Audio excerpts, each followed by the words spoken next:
สบายดีสวัสดีค่ะตุ๊กตานะคะตอนนี้ก็อยู่ที่บ้านนะคะตอนนี้อยู่ที่เมืองลองซานบ้านพลม่วงแขวงชัยสมบูรณ์เด้อเจ้าสบายดีทางช่องทางตุ๊กตาสาวลองซานเนาะกลับมาพบกันอีกแล้วก็วันนี้จะขออนุญาตมาแนะนำตัวอีกเทื่อเด้อแล้วก็สิมาถ่ายคลิปบานๆลงให้ทุกคนเบิ่งในช่องทางนี้เลยช่องทางปัจจุบันนี้ก็ช่องนี้เลยเนาะซึ่งเท่าที่ทุกคนรู้จักกันดีเนาะทุกคนบางคนอาจจะติดตามทั้งสองช่องทางเลยเนาะก็คือตุ๊กตาสาวน้อยลองซันกับตุ๊กตาสาวลาวเฮียนอยู่ไทยเนาะซึ่งช่องนั้นเนาะตุ๊กตาสาวลาวเฮียนอยู่ไทยมีผู้ติดตามแสนกว่าคนแล้วเนาะต้องขอบใจ IFC ทุกคนหลายๆเนาะตอนนี้ก็พัฒนาได้ไปเฮ็ดช่องนั้นเรื่อยๆเนาะใครที่อยากเห็นชีวิตประจำวันต้องไปเบิ่งช่องนั้นแต่ว่าน้องตุ๊กตาขออนุญาตเนาะจะมาเฮ็ดซ่องนี้ไปนำทุกคนนะเพราะว่าอยากให้ทุกคนได้เห็นบรรยากาศอยู่บ้านเฮาว่าบรรยากาศอยู่บ้านเฮาเป็นแนวใดเพราะว่าน้องตุ๊กตาเนาะช่วงนี้ก็คือเป็นช่วงปิดเทอมกันเลยมาอยู่บ้านเนาะก็เลยว่าสิมาช่วยเวียกช่วยงานบวกกับการที่ว่าน้องตุ๊กตาจะต้องแบบมาหาหลานแน่เพราะน้องตุ๊กตาจะได้เป็นอาแล้วเนาะน้องตุ๊กตาได้เป็นน้าสาวแล้วเด้อต่อไปก็จะได้เป็นอาคนพร้อมเนาะคำว่าน้าสาวนี่ก็คือแบบเอ้ยอูเนาะลูกของเอ้ยอูจะน้องตุ๊กตาว่าน้าสาวน้าสาวตุ๊กตาส่วนลูกของไอ้ตาเนาะกับเอ้ยมีนาเนาะจะน้องตุ๊กตาว่าอา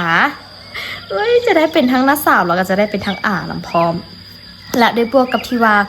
ใครที่ติดตามซองนี้อยู่ขนาดกะคนอาจจะยังเบิ่งบ่หลายแต่ว่าน้องตุ๊กตาในเรื่องของการเรียนต่ออยู่ไทยนี้น้องตุ๊กตาเรียนจบ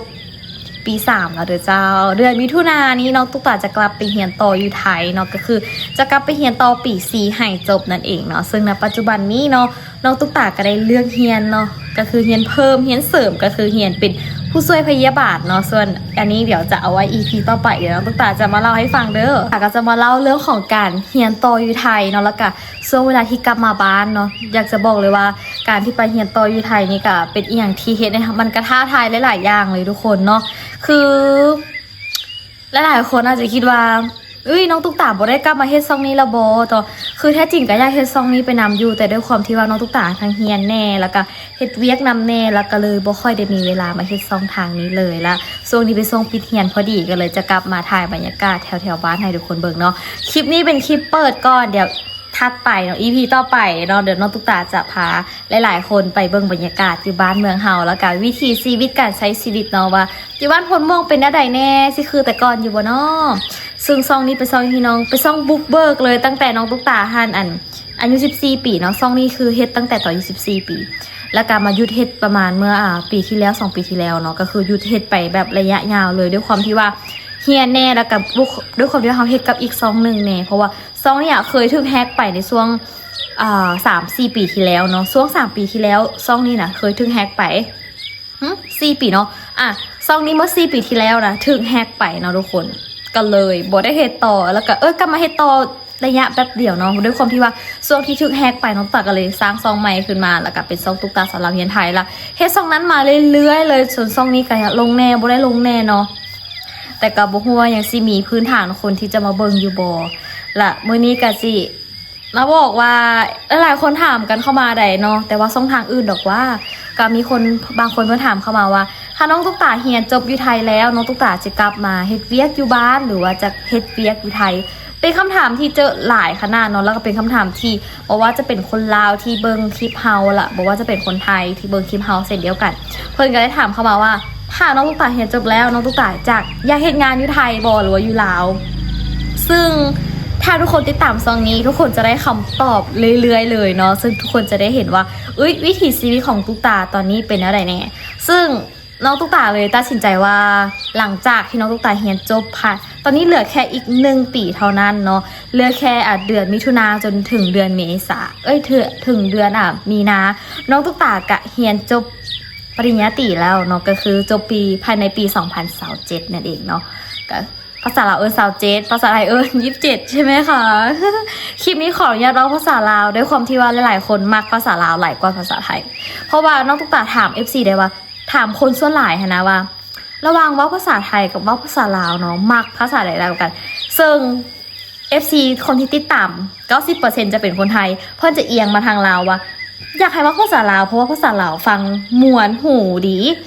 และบางเทื่อกับว่าภาษาไทยนำเด้อเพราะว่า จะได้ฝึกภาษาไทยไปนำด้วยความที่ว่าน้องตุ๊กตาว่าภาษาไทยบอกแม่นว่าเราจะลืมภาษาตัวเองหรือว่าจะขายประเทศตัวเองเนาะซึ่งบางทีการที่เราเป็นคนลาวแล้วเราว่าภาษาไทยสินะหรือว่าเว้าภาษาประเทศอื่น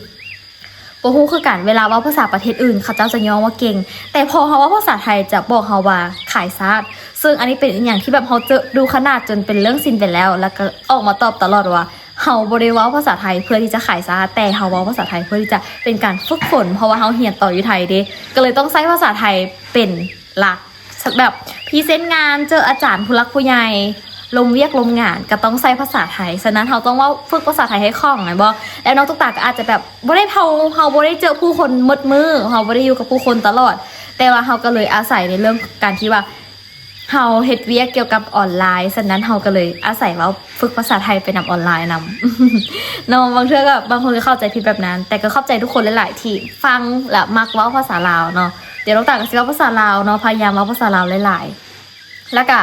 ในส่วนของการเรียนอยู่ไทยน้องตุ๊กตากะเรียนไปนำและเฮ็ดเวียกไปนำเนาะซึ่งเวียกนี่คือเฮาบ่ได้ไปเฮ็ดอยู่แบบตามห้านตามอีหยังใดแต่ว่าเวียกที่น้องตุ๊กตาเฮ็ดนี่ก็คือเป็นเวียกที่น้องตุ๊กตาเฮ็ดเกี่ยวกับออนไลน์ก็คือเฮ็ดเกี่ยวกับ YouTube นั่นแหละทุกคนเนาะเฮ็ดเกี่ยวกับ YouTube แล้วก็รีวิวสินค้าทั่วไปแต่ว่าแน่นอนว่าในการที่นั้นมันบ่ได้ผิดกฎหมายอย่างเพราะว่าด้วยความที่ว่าพื้นฐานของเฮาคือเฮาสร้างอยู่แล้วแล้วอีกอย่างที่สำคัญคือคำถามที่เจอหลายแห่งว่าไปอยู่ไทยต้องมีคนเลี้ยงแน่นอนที่มักเจอดูขนาดคือแบบไปอยู่ไทยว่ะแสดงว่าต้องมีผู้บ่าวมาเลี้ยงมีเฒ่าแก่เลี้ยงบอเป็นเด็กเสียบอหรือว่าเป็นเมียน้อยเขาบอทุกคนเสื้อบอว่าช่วงเวลาที่ไปเรียนอยู่ไทยเขาเจอคำดราม่าหลายอย่างแห่งแต่ว่าเข้าใจอยู่ว่าน้องตุ๊กตาเหตุงานนะจุดนี้มันก็ต้องแบบเจอพวกเรื่องดราม่าเป็นเรื่องธรรมดาเลยมันว่าฉะนั้นก็เลยแบบสิ้นไปแล้วเรื่องนี้แต่ว่าตอนแรกทับอีทที่ไปเรียนต่ออยู่ไทยแล้วเขาเจอคำดราม่าหลายๆอย่างคือเขาเองกับปรับตัวแทบบ่ทันแต่แบบรู้สึกว่าไม่ไปอย่างต้องเว้าให้เฮาคือเฮาก็เกิดคำถามในใจว่าเอาไปอย่างคือต้องเว้าให้เฮาไปอย่างคือแบบไปอย่างคือเว้าให้เฮาแท้ทั้งที่แบบเฮาตั้งใจมาเรียนและด้วยความที่ว่าเฮาเรียนไปนำเฮ็ดเวียกไปนำนะทุกคนมันก็มีความกดดันหลายมันไผที่แบบพ่อแม่ส่งเรียนหรืออย่างเช่นแบบมีเงินให้เรียนตลอดมันก็โชคดีไปแต่ด้วยความที่ว่าเฮาต้องแบบมีหน้าที่ภาระที่เฮาต้องรับผิดชอบหลายอย่างซึ่งบางเทื่อเงินกับติดลบบางเทื่อเงินกับพอดีใจในแต่ละเดือนทั้งค่าห้องค่าอยู่ค่ากินบวกกับค่าเทอมแล้วก็ค่าที่เฮาต้องอยากได้อยากเรียนอีกและฉะนั้นนะทุกคนน้องตุ๊กตาก็อยากสิบอกเลยว่าสุดท้ายเขาก็ผ่านมาได้จากการที่เขาเจอคอมเมนต์ดราม่าหลายๆอย่างและสุดท้ายเขาก็ผ่านมาได้เพราะด้วยความที่ว่าเขามีความเชื่อมั่นในตัวเองว่าเขาบ่ได้เป็นอย่างนั้นละเขาก็หาเงินด้วยความบริสุทธิ์ด้วยเหงื่อแห้งด้วยทางกายด้วยสมองด้วยการเว้าการจาหรือว่าด้วยความคิดของเขาเองซึ่งเขาแบบบ่ได้ไปเฮ็ดผิดกฎหมายแบบบ่ได้เป็นลักขโมยอย่างเงี้ยทุกคนน้องตุ๊กตาก็อยากซีบอกอีกอย่างนึงว่าในการที่เฮาไปอยู่ไทยนะทุกคนคือเวลาที่เฮาจะไปอยู่ประเทศใดเนาะเฮาก็จะต้องมีการเคารพกฎหมายของประเทศนั้นๆแม่นบ่แล้วฉะนั้นน้องตุ๊กตาไปอยู่ไทยน้องตุ๊กตาก็ศึกษาเกี่ยวกับกฎหมายว่ากฎหมายอยู่ไทยมันเป็นประมาณใดเฮาก็ต้องปรับตัวให้เข้ากับเมืองไทยและสิ่งที่สำคัญน้องตุ๊กตามักการใช้ชีวิตอยู่ไทยแฮงคืออยู่ไทยเข้าปีที่4แล้วอีกสิ่งหนึ่งที่แบบเฮ็ดให้มากขนาดก็คือมากการใช้ชีวิตอยู่ไทยแม่ทุกคนคือติดใจแบบด้วยความที่ว่าบ่ฮู้คือกันเด้อว่าคนอื่นจะเป็นอย่างไรแต่ว่าสำหรับตัวน้องตุ๊กตาน่ะมากการใช้ชีวิตอยู่ไทยคืออยากแบบคือมันแบบมันสะดวกสบายในเรื่องของการใช้ชีวิตในเรื่องของการหาเงินในเรื่องของค่าเงินนั่นน่ะทุกคนเข้าใจว่ามันแบบมันดีคือมันดีได้หลายอย่างเพราะว่าจะเป็นการเดินทางค่ารถค่าเรือรถไฟ BTS MRT รถไฟสายสีแดงหรือว่าการที่เขาของยุของกินคือของยุของกินในไทยน่ะมันกับบ่ได้แพงป่านนั้นคือหักกำละ5 บาท10 บาทได้บักหลายๆอยู่ได้กินบักหลายๆมื้อ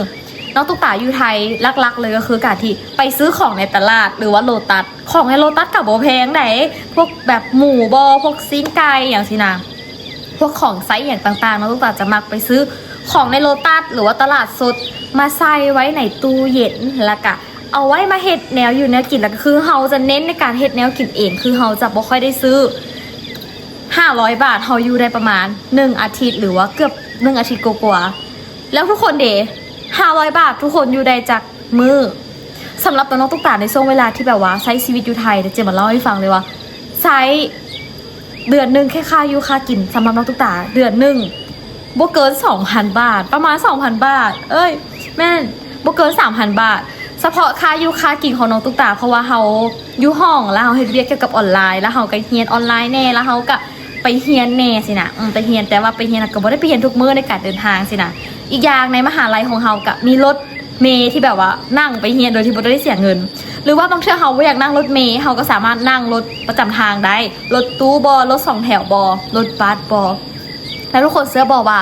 ค่ารถบัสรถตู้รถอีหยังนะถึงแม้เฮาจะเดินทางไกลส่ำใดก็ตามแต่ว่าค่าโดยสารค่าในการเดินทางซึ่งมันบ่ได้แพงปานนั้นคือมันเฮ็ดให้เฮาประหยัดเงินไปได้หลายคือขอแต่ว่าเฮารู้จักวิธีการเดินทางแล้วมันเซฟค่าใช้จ่ายเฮาได้หลายขนาดเลยอันนี้คืออีกสิ่งหนึ่งที่รู้สึกว่ามากในการใช้ชีวิตอยู่ไทยแฮงแล้วอีกสิ่งหนึ่งก็คือเฮ็ดแนวอยู่แนวกิน1 เดือนน้องตุ๊กตาจะเฮ็ดแนวอยู่แนวกินคือเฮาจะเฮ็ดกินเองเนาะเป็นหลักเนาะแล้วก็แบบของกินก็จะแบบอาหารบ้านๆอ่ะในสิ่งที่เฮามากินเฮาก็เฮ็ดไปแล้วน้องตุ๊กตาก็บ่ได้อยู่หอในมหาลัยแล้วสินะทุกคนเพราะว่าคือหอในมหาลัยเขาจะรีโนเวทใหม่สินะก็เลยแบบให้นิสิตออกมาอยู่หอข้างนอกอีกอย่างก่อนสินะแล้วตุ๊กตาก็เลยออกมาอยู่หอนอกละด้วยความที่ว่าเฮาออกมาอยู่หอนอกน้องตุ๊กตาก็เลยตัดสินใจอยู่ตัวคนเดียวเพราะว่าด้วยความที่ว่าเฮาเฮ็ดเวียกเกี่ยวกับออนไลน์แล้วเฮาต้องใช้ความแบบเป็นส่วนตัวหลายนะบางเทื่ออยู่น้ำหมู่เฮาก็เก่งใจหมู่เนาะแบบบางเทื่อเฮาไล่สดแล้วแบบหมู่อยากนอนหรือแบบบางเทื่อเฮาถ่ายคลิปแล้วบางเทื่อหมู่เขาเจ้าแบบบุคันแบบบ่สะดวกออกกล้องอย่างนำสินะบางทีแบบเขาก็เก่งใจหมู่คู่น้ำกันเนาะนอกจากเลยตัดสินใจครอบหมู่ครอบครัวเขาขออนุญาตแบบไปอยู่คนเดียวเด้อเพราะว่าเขากับรู้สึกเก่งใจในการที่เขาเฮ็ดเวียกเฮ็ดงานเขาก็อยากแบบให้หมู่มีเวลาส่วนตัวสินะทุกคนก็เลยแบบเดี๋ยวออกมาใช้ตัวคนเดียวแล้วกันค่าใช้จ่ายก็จะเพิ่มขึ้นเรื่อยๆแต่ว่าเขาก็พยายามหาเงินหลายๆช่องทางซึ่งนอกจากกับแบบทางแอปฟ้าแน่ทางFacebook แน่ทางYouTube แน่ทาง TikTok แน่สินะพยายามไลฟ์สดได้มื้อละ5 บาท10 บาทก็เอาเนาะคือน้องตุ๊กตาไลฟ์สดใน TikTok นั่นบ่คือมีคนถามเลยว่าได้หลายบ่คือได้เทื่อละแบบ50 บาทบางเทื่อแบบได้หลายก็ได้100 บาทบางเทื่อก็แบบได้20 บาทสินะเฮาก็สะสมไปแบบเทื่อละเล็กเทื่อละน้อยมันกับแบบเดือนนึงก็พอได้อยู่ประมาณ2-3,000 บาทสินะมันก็พอแบบเป็นค่ากับข้าวให้เฮาได้สินะและด้วยความที่ว่าตอนนี้หั่นก็คือเรียนจบปี 3แล้วก็เรียนอีกอย่างนึงเพิ่มก็คือเป็นเรียนไปน้องตุ๊กตาเรียนอย่างนึงเสริมก็คือเรียนผู้ช่วยพยาบาลซึ่งตอนนี้เรียนบ่จบเทื่อแต่น่าจะจบบ่เกินปีหน้าเนาะซึ่งปีหน้าน้องตุ๊กตาก็จบก็คือจบภายในครบกำหนดที่น้องตุ๊กตาเรียนเนาะเพราะว่าน้องตุ๊กตาเรียนเป็นหลักสูตรแบบออนไลน์ซึ่งอยากจะบอกทุกคนว่าเรื่องนี้ยังบ่ทันอยากเว้าวันไหนเพราะว่าคือในซ่องเก่าในซ่องตุ๊กตาสาวลาวเฮียนไทยกับเว้าไปแล้วนะก็เลยซ่องนี้เดี๋ยวค่อยมาเว้าซะEP หน้าซะแบบย่ามันยาวเกินไปบ่ก็อยากสิบอกอีกอย่างนึงคือไปเรียนอยู่ไทยน่ะเปิดกว้างโลกหลายขนาดแบบเปิดกว้างโลกขนาดคือใช้ชีวิตอยู่ไทยเข้าปีที่4แล้วคนไทยบ่ได้เป็นคนที่แบบว่ามาวุ่นวายกับไผเลยนะรู้สึกว่ามักคนไทยอย่างหนึ่งคือนิสัยคนไทยนะใช้ชีวิตแบบไทยมันไปเลยแมนคือแบบข่อยบ่ได้มานั่งจมให้เจ้าฟังข่อยแบบบ่ได้แบบว่ามาลำลีลำไรเจ้าเด้อคือเจ้าอยากใช้ชีวิตแบบไหนเจ้าใช้ไปโลดแล้วแต่ชีวิตเจ้าคนไทยเป็นคนที่ว่าเฮาบ่ฮู้หยังเฮาสามารถถามได้แล้วคนไทยเป็นคนใจดีคนไทยเป็นคนใจดีแบบเวลาที่เฮาอยากฮู้หยังสินะเพิ่นก็จะบอกเฮาได้ขอแต่ว่าเฮาเป็นคนที่แสวงเรียนรู้นะทุกคนคือเฮาแบบอยากฮู้หยังให้เฮาถามคนไทยเพิ่นเป็นคนใจดีและซัพพอร์ตอยู่แล้วเพิ่นแบบบ่ได้แบบมีเจตนาว่าไม่ได้นะถ้าเธอไม่รู้เธอไม่ต้องมาถามฉันเธอไม่รู้เลยเธอถามไปเลยเดินทางเส้นทางเธอไม่เข้าใจตรงไหนเธอถามไปเลยคนไทย100 คนต้องมี90 คนแหละที่ต้องรู้อะไรประมาณนี้ค่ะทุกคนซึ่งถ้าเฮาอยากรู้อย่างให้เฮาถามและเรียนรู้และด้วยความที่ว่าเรียนภาษาไทยมีคนถามว่าสำคัญบ่รู้สึกว่าการเรียนภาษาไทยเป็นอย่างที่สำคัญแฮงกับการใช้ชีวิตอยู่ประเทศไทยคืออย่างเช่นว่าเวลาเฮาไปใช้ชีวิตอยู่ประเทศญี่ปุ่นบ่จีนบ่เวียดนามบ่เมียนมาบ่แคนเบเดียบ่ USA บ่อิสราเอลบ่ USA แบบพวกนี้น่ะเกาหลีบ่อย่างสินะถ้าเฮาได้ภาษาของประเทศนั้นๆ เราจะได้เปรียบในเรื่องของการใช้ชีวิตยอมรับว่าน้องตุ๊กตาเรียนภาษาไทยรู้สึกว่าคิดบ่ผิดเลยที่เลือกเรียนภาษาไทยคิดบ่ผิดเลยที่เราแบบตั้งใจเรียนภาษาไทยได้ด้วยตัวเองของเราพยายามฝึกเขียนพยายามอ่านพยายามออกเสียงอย่างต่างๆรู้สึกว่าคิดบ่ผิดเลยที่เราตัดสินใจที่จะเลือกเรียนภาษาไทยได้ด้วยตัวเองน้องตุ๊กตาเรียนภาษาไทยด้วยตัวเองเด้อน้องตุ๊กตาบ่ได้ไปเรียนอยู่ไสบ่ได้จ้างไผมาสอนนำและมันเฮ็ดให้เราไปได้ไกลขึ้นพอเราได้ภาษาไทยการเรียนผู้ช่วยพยาบาลต้องได้ภาษาไทยเด้แล้วรู้สึกว่าเป็นอย่างที่โปรตุเกสได้หลายแห่งบ่ว่าจะแบบสื่อสารกับผู้คนหรือว่าเฮ็ดเวียกเฮ็ดงานได้ภาษาไทยนำพอได้ภาษาอังกฤษน้อยนึงพอสื่อสารได้รู้สึกว่าการเฮ็ดเวียกอยู่ไทยง่ายขึ้นหลายๆอย่างเป็นคนลาวก็แท้ใดแต่ว่าแบบบางคนลาวก็บ่ได้เว้าภาษาไทยชัดเจนทุกคนเด้ฉะนั้นการที่เว้าภาษาไทยก็คือต้องแบบพยายามฝึกฝนพยายามเว้าคือเราทุกตาคิดบ่ผิดเลยที่เฮาฝึกเว้าภาษาไทยในหน้ากล้องคิดบ่ผิดเลยที่พยายามฝึกเว้าภาษาไทยในหน้ากล้องคิดบ่ผิดเลยที่พยายามเห็นรู้ด้วยตัวเองหลายๆอย่างพอมันเห็นให้เฮาแบบมีชีวิตที่ดีขึ้นมีการศึกษาที่ดีบวกกับเฮาสามารถหาเงินเลี้ยงตัวเองได้นำคือตอนนี้ก็กล้ายอมรับเลยว่าเฮาสามารถเลี้ยงตัวเองได้สามารถซัพพอร์ตตัวเองได้หลายๆอย่างสามารถที่จะมีเงินเก็บและกระส่งตัวเองเรียนนำก็รู้สึกว่าแบบถึงแม้บางเงินเฮาจะหาบ่ได้หลายเนาะคนเฮาหาเงินได้น้อยได้หลายมันบ่ได้ขึ้นกับว่าเจ้ามีเงินเดือนเท่าใดแต่มันขึ้นอยู่กับว่าเจ้าจะเก็บเท่าใดหลายก่อนแม่นบ่เจ้าคือเข้าใจว่าบางคนเฮาก็มีหน้าที่และภาระที่บ่คือกันเนาะบางคนอาจคิดว่าคือมันจะมีหมู่คู่บางกลุ่มที่เขาจะบอกน้องตุ๊กตาว่าตุ๊กตาน่ะดีชีวิตสบายหาเงินง่ายบ่ต้องไปเฮ็ดเวียกก็ได้เงินมันบ่มีเวียกหยังที่จะได้เงินมาง่ายๆทุกคนมันบ่มีหยังที่ได้มาง่ายๆคือก่อนที่น้องตุ๊กตาจะหาเงินได้แต่ละมื้อโอ้ยใช้เวลาเว้าจนคอแห้งได้เงินมื้อละ50 บาทก็ยังมีถ่ายคลิปคิดคอนเทนต์ใช้สมองใส่ต้องแบ่งเวลาไปเรียนอีกบางเทื่อก็ได้เงินน้อยได้เงินหลายบางเทื่อมันก็มีความกดดันในชีวิตนะทุกคนก็เลยให้รู้สึกว่าเขาบ่สามารถแคร์คำเว้าของทุกคนได้คือเห็น FC บางคนน่ะแบบเพิ่นเข้าใจเลยว่าเพิ่นหวังดีกับเฮาขนาดน้องตุ๊กตาเข้าใจว่า FC บางคนเพิ่นหวังดีกับเฮาว่าอยากให้ตุ๊กตาแบบมีชีวิตแบบนั้นมีชีวิตดีๆแบบนี้แต่ว่าเพิ่นก็แนะนำว่าอุ้ยตุ๊กตาควรเฮ็ดแบบนั้นเด้อควรเฮ็ดแบบนี้เด้อควรไปทางนั้นควรย่างไปทางก็มีคนแนะนำว่าให้เฮ็ดแบบนั้นเฮ็ดแบบนี้แต่สุดท้ายแล้วนะน้องตุ๊กตาบ่สามารถเฮ็ดได้ตามคำเว้าของทุกๆคนเพราะว่าเฮาบ่สามารถเปลี่ยนแปลงตัวเองเพื่อให้ถูกใจหลายๆคนได้ก็มีคนที่แบบว่าทางแบบคิดบวกคิดลบกับเฮาอยู่แล้วนะคิดบวกก็คือคนที่แบบหวังดีให้กำลังใจลบก็คือคนที่แบบว่าคอยแบบใส่ร้ายป้ายสีเฮาเฮ็ดให้เฮาแบบเบิ่งบ่ดีคอมเมนต์ด้านลบๆใส่เฮาสินะแล้วนอกจากอะไรอยากสิบอกว่าน้องตุ๊กตาบ่สามารถเปลี่ยนตัวเองเพื่อให้ถูกใจได้หลายคนได้แต่ว่าสิ่งที่เฮ็ดให้เฮาดีที่สุดชีวิตเฮาดีขึ้นก็คือการที่เฮาพึ่งพาตัวเองได้พัฒนาตัวเองแล้วก็เป็นในแบบที่เฮาอยากจะเป็นเพราะว่าเฮาบ่สามารถเปลี่ยนแปลงตัวเองเพื่อที่จะให้เป็นแบบที่ทุกคนหรือว่าบางคนต้องการได้บางคนบอกว่าเอ้ยน้องตุ๊กตาต้องเก่งเหมือนคนนั้นคนนี้คนเฮาก็มีความเก่งที่บ่คือกันก็ตั้งแต่ไปเรียนต่ออยู่ไทยเนาะก็รู้สึกว่าเป็นผู้ใหญ่หลายขึ้นได้เรียนรู้อย่างหลายๆอย่างโดยเฉพาะแม่นั่นคนไทย คนไทยก็เป็นคนน่ารักเด้อถามว่าแบบไปอยู่ไทยเคยแบบเจอคนบ่ดีบ่อุ้ยก็มีทั้งคนดีแล้วก็คนบ่ดีได้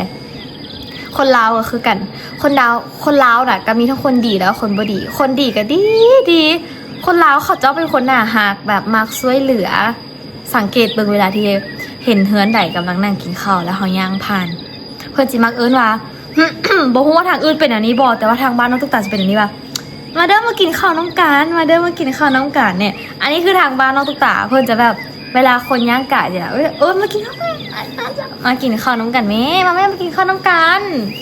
นี่นะได้ปิ้งปลานะไปหาป่ามานี่นะได้แบบคั่วแมงจีนูนนี่นะไปก้านนะเมื่อคืนต้มเขียดปนเขียดมากินข้าวน้ำกันอันนี้คือคนลาวอันนี้คือนิสัยของคนลาวแล้วก็คันกินข้าวแล้ว อุ้ยคันมีแขกมาเฮือนแบบมี FC มายามบอกหรือว่ามีแขกมาเฮือนต้องกินเขยลาวกินเบียร์ลาวเด้อจังแซ่บนี่อันนี้คือสเต็ปของคนลาวจะตกท้ายด้วยกันดื่มเบียร์อันนี้จะเป็นสเต็ปของคนลาวเลยแบบถ้ามาเที่ยวลาวอ่ะหรือว่าไปยามบ้านทุกคนอุ้ยไผ่ที่แบบมีญาติพี่น้องอยู่ลาวอ่ะนะน่าจะฮู้ดีเลยมันบอกว่าเวลาไปยามบ้านคนลาวน่ะเขาเจ้าจะชวนกินเบียร์แม่นบอแม่นถามว่าถึกบ่ดิคนลาวจะชวนกินเบียร์แม่นบอนั่นแหละคนลาวจะนิสัยนะนี่อันนี้คือนิสัยของคนลาวที่แบบเขาสามารถสัมผัสได้และอีกอย่างที่สำคัญก็คือคันยูไทยคนไทยเป็นคนยิ้มเก่งคนลาวเป็นคนบ่ค่อยยิ้มเก่งค่ะคนไทยซ้ำถ้าที่ฮู้จักคนลาวเลยคือถ้าเจ้าบ่ได้ฮู้จักกันบางเทื่อฮู้จักกันข่อยโกยิ้มใส่เจ้าอ่ะผิดบ่ เป็นประมาณนี้เลยคนลาวเขาจะแบบคนลาวแบบถ้าแบบว่าถ้าแบบอยู่ในแบบตามบ้านตามเมืองอย่างคนลาวจะบ่ค่อยมักยิ้มใส่กันอันใด นอกจากแบบว่าฮู้จักกันจะสิยิ้มใส่กันถ้าบ่ฮู้จักกันบ่ค่อยยิ้มแต่ก็แบบแต่ว่าคือแบบว่าเขาบ่ฮู้จักกันกับเขาแต่เขาย่างผ่านเฮือนเขาเจ้าก็กินข้าวปกติได้แต่ก็แบบหน้าตาบ่ได้ยิ้มแย้มแบบนั้นน่ะสินะแต่ว่าอยู่ไทยดิยิ้มคนไทยเป็นคนที่ยิ้มแย้มได้แบบบางเทื่อน้องตุ๊กตาย่างผ่านกับคนไทยแบบไปเที่ยวสินะเพิ่นยิ้มให้เฮาก็หันหลังเอาแล้วว่าจะยิ้มใส่ไผเซิงคนยิ้มใส่เฮาแม่นคือแบบคนไทยเป็นคนที่แบบมักยิ้มเฮาบ่รู้จักซ้ำแบบอยู่ๆย่างมาน่ะยิ้มใส่เฮาสิเฮาก็เลยแบบเฮาก็งงตัวยิ้มใส่เฮาสินะแบบเขารู้จักกันบ่สินะความจริงแล้วบ่ได้รู้จักกันแต่เป็นการยิ้มแบบทักทายสินะบางคนก็เป็นคนอารมณ์ดีแน่สินะอันนี้คือนิสัยคนไทยแม่นแล้วถามว่าคนไทยกินเบียร์เก่งบ่สู้คนลาวหรอกเบิ่งผมนะมาFC ถามว่าน้องตุ๊กตาครับระหว่างคนไทยกับคนลาวคนทางไหนกินเบียร์เก่งกว่ากันก็อยากสิบอกเลยว่าจังไดก็บ่สู้คนลาวเอาว่าสิคนไทยหรือคนลาวล่ะสิกินเบียร์เก่งจังไดก็บ่สู้คนลาวคนลาวนี่ยอมรับว่ากินเบียร์เก่งคือประเทศลาวนี่ยังครองแชมป์กันกินเบียร์เก่งกินเบียร์หลายมาตั้งแต่ใดละคนลาวนี่เขาเจ้าครองแชมป์มาโดนแล้วเด้อประเทศไทยมาแซงบ่ได้เด้ ประเทศไทยมาแซงการกินเบียร์สู้คนลาวบ่ได้คนลาวนี่กินเก่งแล้วสำหรับผู้บ่าวคนไทยคนใดสิมาจีบผู้สาวลาวแล้วบอกว่าสิไปกินเบียร์กับผู้สาวลาวแบบ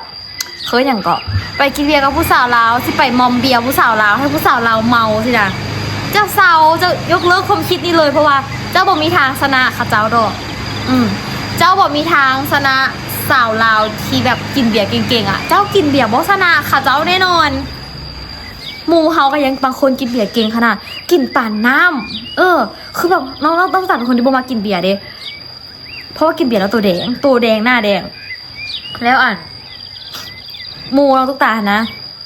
ไปกินเบียร์กับผู้บ่าวไทยบอกว่าเบิ้งสิกินให้แบบเมากันนะสิมอมกินให้ผู้สาวกินเบียร์เมาซะนะเพิ่นก็วางแผนเลยนะเพิ่นกินจนเมาล่ะผู้บ่าวไทยกินจนเมาล่ะหมู่เฮายังบ่เมาเทื่อหมู่เฮายังแบบซิวๆกินป่านน้ำคิดเบิ่งคันสิไปมอมเบียร์ผู้สาวลาวนี่คิดแล้วคิดอีกคิดใหม่แล้วที่ไหนก็บ่ชนะสาวลาวแน่นอนกะประมาณนี้ทุกคนเนาะในการใช้ชีวิตซึ่งช่วงนี้ก็ขออนุญาตกลับมาใช้ชีวิตอยู่บ้านแล้วก็เดี๋ยวจะถ่ายบรรยากาศที่บ้านให้ทุกคนเบิ่งเด้อ